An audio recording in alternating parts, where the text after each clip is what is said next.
Mahalo as we look at OKO Punch Counter number 14. Like 13, a lot of the concepts and principles are the same, but the main difference here is we're going from a hip level throw to now our fulcrum point is now at the head. So we need to pay even more attention to the level of our hips. But once again, from the beginning, this is going to be a left jab to right hook or cross punch combination in our green zone from 12 o'clock, left leg slightly forward. Now as he comes in, once again, we're going to tap that jab. I don't know necessarily what he's going to do with it.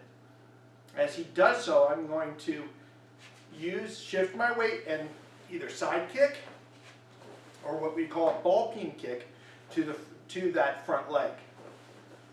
As I land, that punch, the second punch is coming in. I want to make sure that I take care of it. So my left hand's going to do the left outward chop.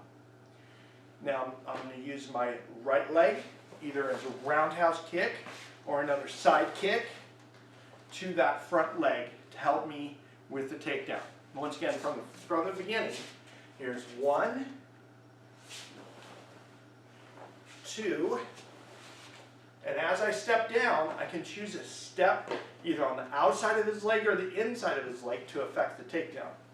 Once again, I've tapped the jab, I've controlled the hook. I'm going to use an in-place stance change, like we did in 13, to affect the takedown, to buckle, starting at above his knee, his stability, in order to take him down. Like in 13, I'm going to shift his weight towards his right leg by controlling his arm, and unlike 13, instead of going underneath his arm to his belt, I'm going to go up and over his right jab to his head to affect the takedown. From the beginning, we have 1, 2, step, in place stance change hook over the head and buckle, making sure my hip is underneath his, and taking him down. I can then control his arm, follow up with striking, exit, cover, and cross out. What are some of the lessons and concepts and principles here at number 14?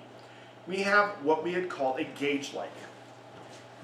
Gauge leg is the using of our foot to determine what path that we're going to go in, and our hips are going to help us determine that.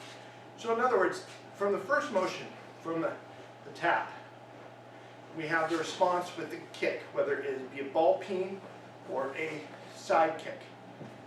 Where I set my foot and I open up my legs, it's hard for me if I do an in-place stance change. If my left foot steps right where I'm at, I have to rotate my entire body around to do a roundhouse kick. Instead, I want to open up my hips and allow that centripetal force to give me that roundhouse kick. So if I do that side kick, I'm going to open up my hips and step as though I'm preparing myself for that roundhouse kick. And then now, after the roundhouse kick, I can control where I step. Where we step is important in the technique. We need to be worried about lower half motion just as we are about the upper half motion. Yes, I'm worried about the jab and that cross, or the hook punch, but I'm also worried about what my response is. We have an in-place stance change leading to the buckle.